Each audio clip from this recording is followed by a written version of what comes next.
Okay, welcome back everyone. This is the 11th class accountancy, page number 6.6. Before chapter number accounting rules of debits and credits. So in this chapter we have discussed about what is accounts,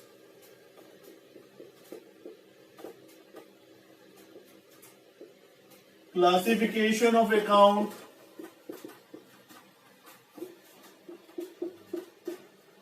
account के बारे में क्या पढ़ा है कि side T shape रहता है जहां पे इस साइड डेबिट और इधर क्रेडिट रहता है। ठीक है, इस तरह का शेप रहता है। यहाँ पे अमाउंट लिखाते हैं, यहाँ पे पर्टिकुलर्स। ठीक है, ये हमने देखा था। कोई भी अकाउंट का नाम ऊपर आता है, जैसे salary account, pages account, example बताया। ठीक है, क्लासिफिकेशन हमने देखा, क्लासिफिकेशन ऑफ अकाउंट्स भी देखा कि दो तरह की अप्रोच फॉलो होती है। पहला ट्रेडिशनल मेथड,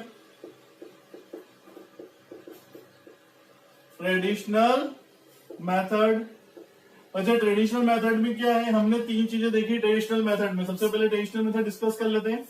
ट्रेडिशनल मेथड में हमने ये देखा कि जो हमारे अकाउंट है वो क्लासीफाई है थ्री टाइप्स में। पहला पर्सनल, रियल और नॉमिनल।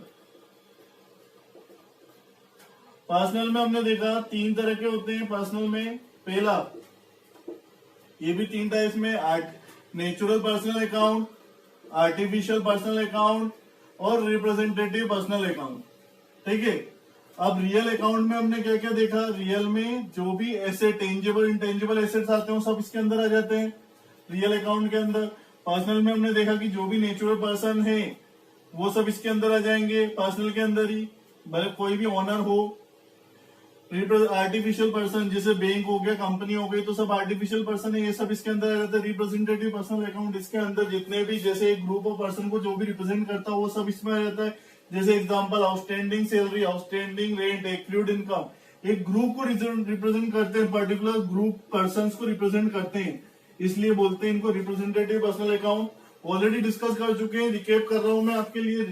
रियल अकाउंट समझ में आता है। और नॉमिनल अकाउंट, इसके रियल अकाउंट में लिख देते हैं यहाँ पे जितने भी टेंजिबल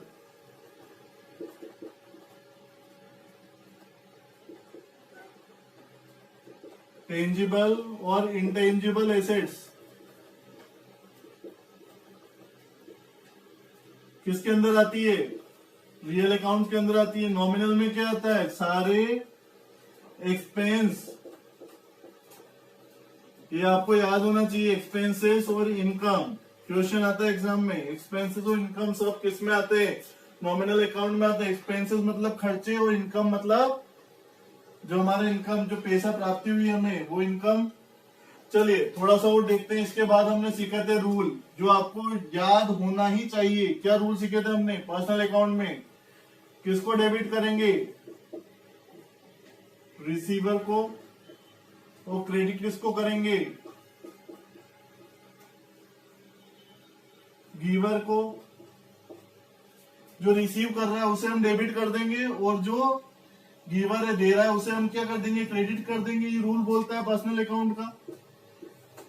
उसके बाद रियल अकाउंट, रियल अकाउंट क्या बोलता है, डेबिट किसको करना है, डेबिट व्हाट कम्स इन, जो हमारे पास आता है,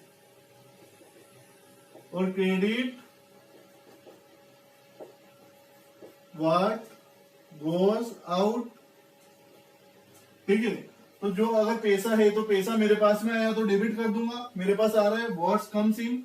और क्रेडिट व्हाट्स गोज आउट, अगर मेरे पास से पैसा जा रहा है तो क्या कर दूंगा, उसको मैं क्रेडिट कर दूंगा। फर्नीचर है, मैंने परचेज की, क्या है, एसेट है, टेंजिबल इंटेंजिबल एसेट है, रियल में आएगी। अगर मेरे पास परचेज की है तो फर्नीचर मेरे पास आ रही है तो डेबिट कर दूंगा, और अगर जा रही है मेरे पास से तो क्या कर दूंगा, क्रेडिट कर दूंगा। ठीक है, ये आपको आना चाहिए। फिर नॉमिनल अकाउंट में डेबिट इसको करेंगे, debit all expenses and losses, सारे एक्सपेंसेस और लॉसेस को डेबिट कर देंगे, जितने भी खर्चे होंगे सबको, जैसे सैलरी दी, रेंट दी, सबको क्या कर देंगे, डेबिट कर देंगे। क्रेडिट किसको करेंगे, इनकम को, इनकम एंड गेन्स। अब मुझे इनकम जैसे कमीशन मिली, डिस्काउंट मिला, मेरी इनकम है, तो क्या कर दूंगा मैं, क्रेडिट कर दूंगा, वरना उसको क्या करना पड़ेगा, डेबिट करना पड़ेगा। ये आपको क्लासिफिकेशन याद होना चाहिए, तभी ये एग्जाम में बहुत इंपॉर्टेंट है। इस पर बेसिस पे हम प्रैक्टिकल क्वेश्चंस भी कर चुके हैं। पार्ट सेकंड और थर्ड आप रिकेप कर सकते हैं अगर आपने क्लासिफिकेशन ट्रेडिशनल नहीं देखी है तो। अब मूव करते हैं आगे। दो तरह की क्लासिफिकेशन पढ़ी, पहली तो अभी हमने देखी ट्रेडिशनल मेथड से, और एक नई मेथड है मॉडर्न अप्रोच। क्या है नई अप्रोच? Modern approach. ये पढ़ने जा रहे हैं हम मॉडर्न अप्रोच। अब सेकंड क्लासिफिकेशन पढ़ेंगे इस लेक्चर में, मॉडर्न अप्रोच ऑफ अकाउंट। तो मॉडर्न अप्रोच में क्या होता है, ध्यान से सुनना।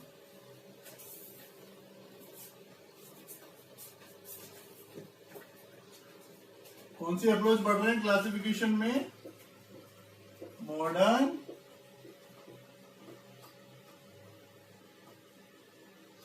अप्रोच। अच्छा, मॉडर्न अप्रोच के अंदर क्या होता है, देखो जो हमारे अकाउंट है वो जो किसमें क्लासिफाई है, देखो पहला एसेट, दूसरा लाइबिलिटीज, मतलब मार्किंग भी कर देता हूं, लाइबिलिटीज, तीसरा कैपिटल, चौथा कैपिटल के बाद क्या आता है, रिवेन्यू,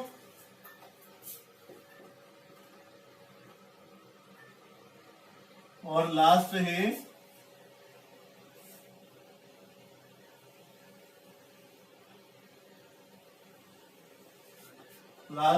पांचवा एक्सपेंसेस।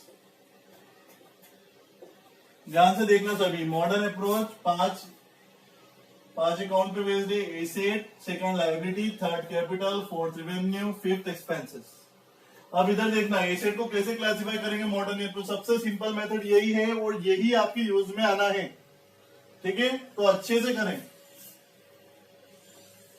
ये देखो एसेट का अकाउंट बनाया मैंने, कौन सी भी एसेट में एग्जांपल ले सकते हैं, कोई भी एसेट हो सकती है, जैसे फर्नीचर हो गया, बिल्डिंग हो गई, लैंड होगी। एसेट है हमारी, कैश हो गया, मान लो कैश भी हमारी एसेट है, ये कैश अकाउंट, ठीक है। अब देखो इधर आता है डेबिट, इधर आता है क्रेडिट। अब एसेट में ये बताना चाहता है कि कभी भी है ना इस तरह का अकाउंट बनता है, एसेट के अंदर कोई भी अकाउंट बनेगा तो जो डेबिट साइड हमेशा क्या होगा, इंक्रीज होगा, और क्रेडिट साइड हमेशा क्या होगा, डिक्रीज होगा।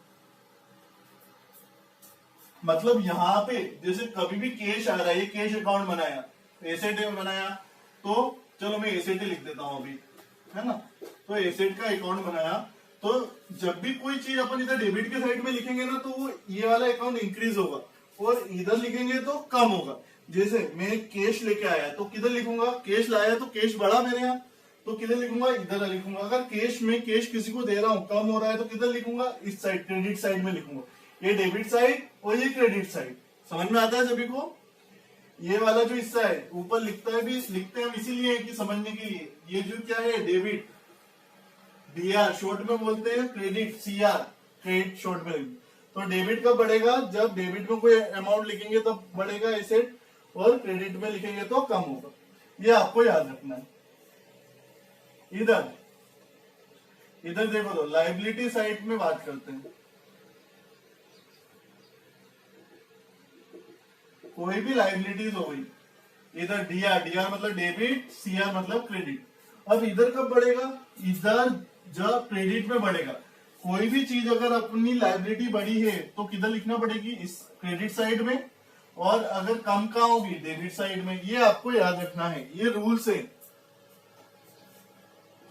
इसके बाद में वापिस ये डीआर, डेबिट, सीआर, क्रेडिट, ये कैपिटल क्या होती है, जो पैसा बिजनेस में लगाता है बंदा, और वही कैपिटल होती है बिजनेस के लिए।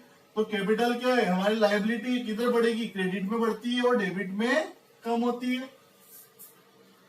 ठीक है।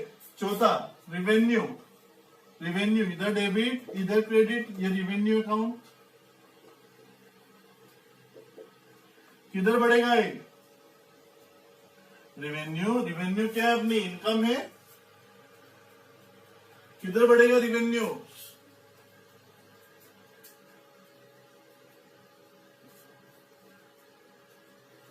क्रेडिट में बढ़ेगा, इनकम है हमारी, है ना, और डेबिट में कम होगा।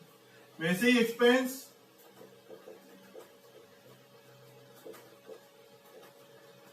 किधर बढ़ेगा? डेबिट में बढ़ेगा और क्रेडिट में कम होगा। ये आपको याद रखना ही है, बस यही है मॉडर्न अप्रोच। ये आ गया मतलब अकाउंटेंसी का बेसिक आ गया। एसेट्स में क्या होता है? कहां बढ़ता है बैलेंस? डेबिट में बढ़ता है और क्रेडिट में कम होता है। लायबिलिटीज में क्रेडिट में बढ़ता है और डेबिट में कम होता है। कैपिटल इधर क्रेडिट में बढ़ता है और डेबिट में कम होता है। फोर्थ, रिवेन्यू क्रेडिट में बढ़ता है और डेबिट में कम होता है। एक्सपेंसेस डेबिट में बढ़ेगा और क्रेडिट में कम होगा। ये आपको आना चाहिए, इसे अच्छे से लर्न कर लें। नेक्स्ट स्लाइड्स में, नेक्स्ट लेक्चर में हम इसके प्रैक्टिकल क्वेश्चन डिस्कस करेंगे। Okay, go through your books and remember it once. थोड़ा सा किताब में जाके एक बार पढ़ें इसको। Thank you.